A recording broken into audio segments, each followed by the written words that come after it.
Hi guys, Soren here. Crimson's behind the camera again. Yep. This is Renegade.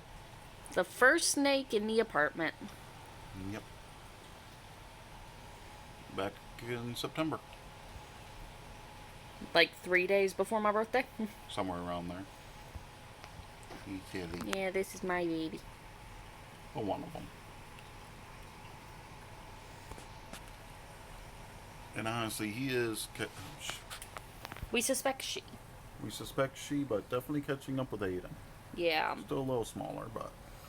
This is the one that we destroyed tanks for. Yeah.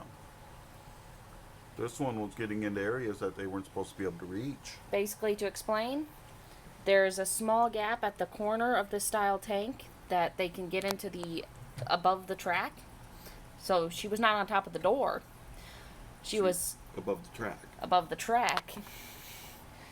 And we destroyed a tank. $350 tank to save this little turd's life. Luckily enough, we caught her the second time and figured out how she did it. Every tank has that precaution now, even these ones. For the balls. In case we end up rehoming one of the corns into them at some point. Yep. Utility. But there's a reason this one's named Renegade. Well, the fact that they had them in a tank meant for climbers at the store, we didn't understand why. We did afterwards. Yeah. This is the one we have homed with Atlas. Which I know some people would criticize that, but they're very compatible on personality. There's been no problem. And we keep an eye. Yes, there's times they want to get away from each other, but... They have a huge space, and sorry, we do need to clean the tank. Yeah, it's a little messy. Basically, that's from my elbow to... Basically, it's from my elbow to my fingertips twice. Yep, it's 36 inches wide. Yeah, it's huge. They are able to get away from each other. Not that they usually do. Usually on feeding days, we have to unwind them from each other. Yep. And before somebody tries to say that they're in a mating position, no, they're not. Believe me, we would have had to pull things apart by now if they were. It's not a mating position. It's just... It's snuggling. Corn snakes are known for being communal. And if we had confirmed the others were female with 100% certainty, we could actually house them all together. Thing is, Bobby's way too small. Sunfire, honestly, with the trauma she's been through, I would never want to house. It's a terror because it could help her confidence. Except, she's always been more skittish around other animals. Yeah, I know. Because even when she was next to some of the other snakes, she was a lot. I know she was. Jumpier. That's the one that I believe we did a video at one point that had been attacked by crickets. Which is why we no longer have my bearded dragon. It's housed at my mother's, so. Yeah. Which worked out since she had lost one of hers because of medical problems with it. Something that we feared that Sunfire had for a while. Which all the snakes have, and reptiles have the chance of it. Where they just have a defect where they just quit having the desire to eat. Usually after the first heat. Goofball. But yeah, it's a terror on which one's older, this one or that one. Actually, since Oracle we know was like 5 months old when we got her. And we got her about 2 months after this one. This one was maybe a month old. So, that one's older. She's not visible right now. She's probably under that. I'm sure she is. I know, we need to clean the glass again. Problem with the Mistis system. It's a lot of work maintaining the glass. Yeah, especially when you have 11 snake tanks. And honestly, once we have the opportunity, almost half of them will have the misters. Mm-hmm. Because of need. Yeah, Linky baby.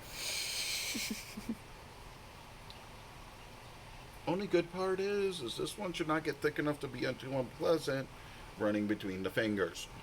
Unless she becomes a giant. Yeah. Which, with the age grouping, I'm more worried about that with Aiden, our confirmed male corn. Basically, the only way we'll ever breed them is once we confirm genders. They're a couple years old, and we are not in the apartment anymore. Yeah.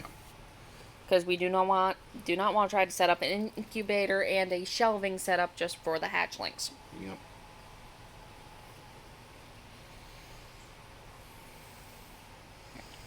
Be silly. Because get a proper shelving where the hatchlings won't escape, you're better off making it yourself. Which is sad. Yes, there's some that are made out there already, but I've seen some of these guys that shouldn't climb that do. I still think the Sambo just had a bad influence. Yeah, that little bugger over there. Well, any of the corns. Well, his best view is that tank, which is Aiden, and this tank. And he was next to Bobby for a while, which was another climber. Bobby is set up in that tall tank there. Which doesn't seem like a lot of floor space, but he usually hangs out higher anyway. So he has the vertical space. You silly. I'm just glad to see that now that everything's warming up again, they're getting a lot more active again. Yeah. They were in their semi-hibernation state. Yep. Whoop. Silly. And that was not a aggressive jolt back. That wasn't a you're hurting me. That was being goofy. Mm-hmm. That's how this one plays. Yep. But yeah. This is also the one that tried to go for Coda at one point. Yeah. Tried to attack the cat. And no offense, only one that might win would be Oracle, which is our big baby. The one that's in the same tank as the girls. Same style tank. Same size tank. It's bad I'm waiting for one of the others to poke their head out just because they're curious what the hell's going on. Considering I saw Aiden over there being goofy. Aiden was goofy this morning. Asari's waking up. Sorry, he's back up. And supposedly they're nocturnal. Mm-hmm. Yeah, you could have fooled me. But yeah, we were just reintroducing Renegade. Oh, giving updates, showing us how much they've grown. Yeah. And if we didn't get a video out before, you're going to meet another one of the babies. Yep. Take care, everybody. Bye-bye. Bye-bye.